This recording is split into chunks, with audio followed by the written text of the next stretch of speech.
As a therapist, I work with people who have spent their entire lives married and in the closet, knowing that they were gay, and not being able to reconcile the stereotypes to be able to live a life that really fully is who they are. I still see people who are afraid they're going to lose their family. I still see people who believe that they could, that maybe they can't have the career they want, that they have to conform to certain things. I still see people who think that they have to get married because if they don't, they'll lose their family, or that it's morally wrong to be themselves. And the really tough part is so much of it is based on this Christianity thing, and then the whole basis of that is supposed to be love, and to think that who you love is wrong, how you love is wrong is really heartbreaking to me. And actually, I told you my background is I have teachers in my background and I have spiritual leaders in my background. And I really see my life's work as being a therapist as trying to help people be more of their spiritual true selves, which means, love. Love is the basis for all of that, is being able to love, be open to love, and to let go of fear. That's what I try to help people do.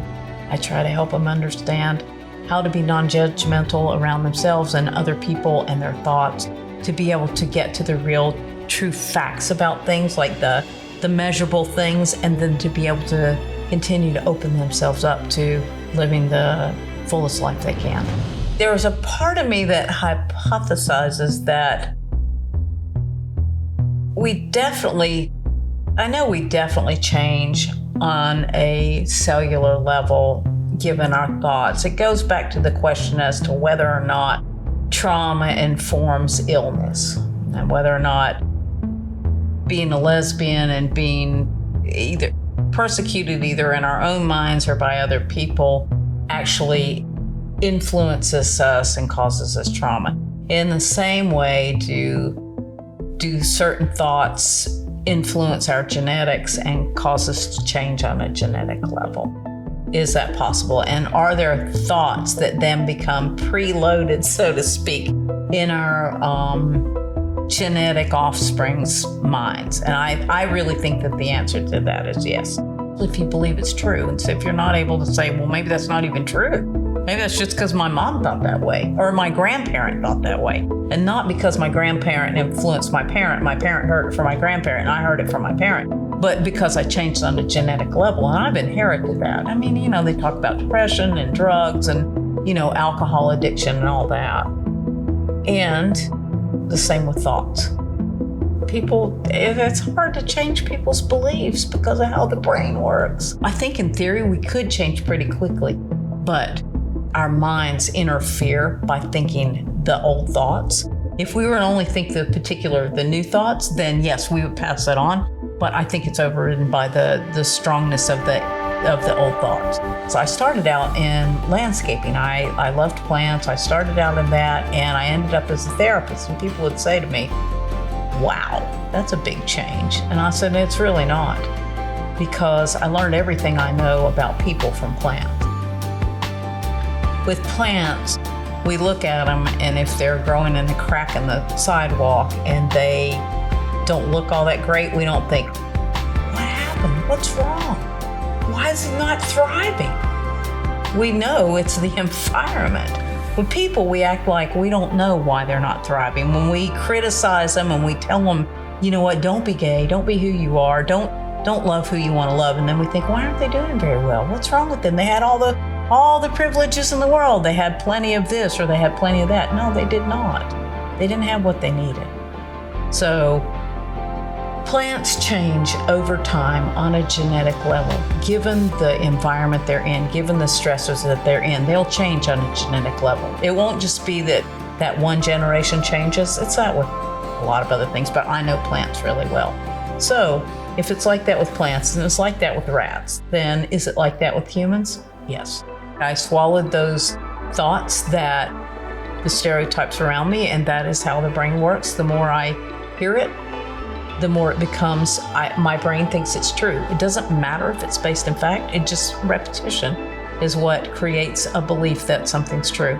So studied enough to know how the brain works, the more I say something's not true, the more it becomes not true. It doesn't matter if it's fact or not. You can believe anything if you think it long enough. That's why the power of positive thinking works, and negative thinking.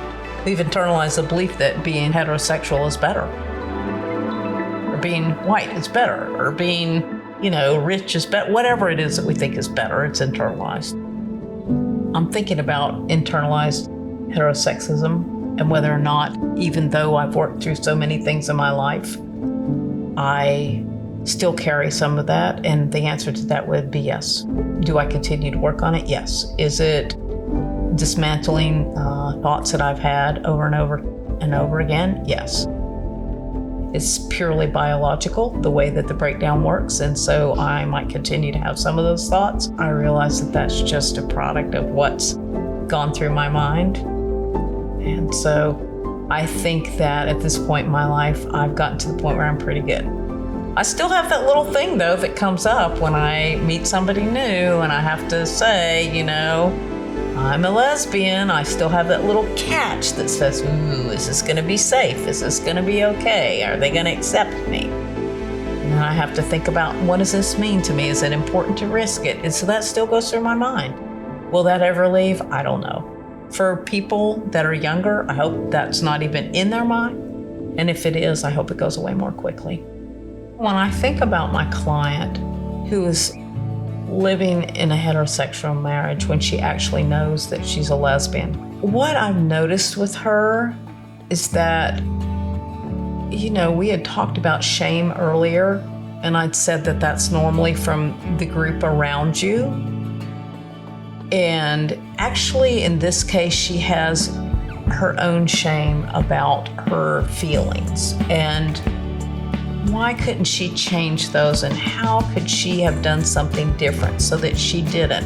And how it manifests in her life, and by it I mean how her feelings of shame manifest in her life, is that rather than focus on that particular piece of of being a lesbian and not being true to herself, she has other things that she allows to take front and center focus for her, so that she doesn't have to deal with it very often. So she avoids thinking and feeling. She has spent a long time building up other issues so that she doesn't really have to go there. Can we feel the love of people that don't accept us? For people that aren't willing to push that boundary and see if they can actually come out, or if they can actually live their authentic life in whatever way. And so I think that's a great question to wonder. Can I feel the love of people around me if I am not being my authentic self? And I think that's, that speaks to, if I'm dulled in one way, am I dulled in another emotionally? So if I'm not living my authentic self, am I able to fully experience life? My guess would be that it would be difficult. It would be difficult to really feel love. So I guess in that sense, the question would be, is it worth the loss? I'm going to go on my own personal experience. I am going to have to say that I think that it is not possible to fully feel love, which is life, in my opinion. I'm not fully capable of experiencing that if I'm not fully living myself, being who I am, being true to myself. And I think that that's like everything else. It waxes and wanes depending on the day. So we aren't like robots. So some days I may feel more love than other days, and it would definitely be by what I'm thinking about and what I'm doing. I think I have a much better chance if I am living my authentic self, or working to live toward my authentic self.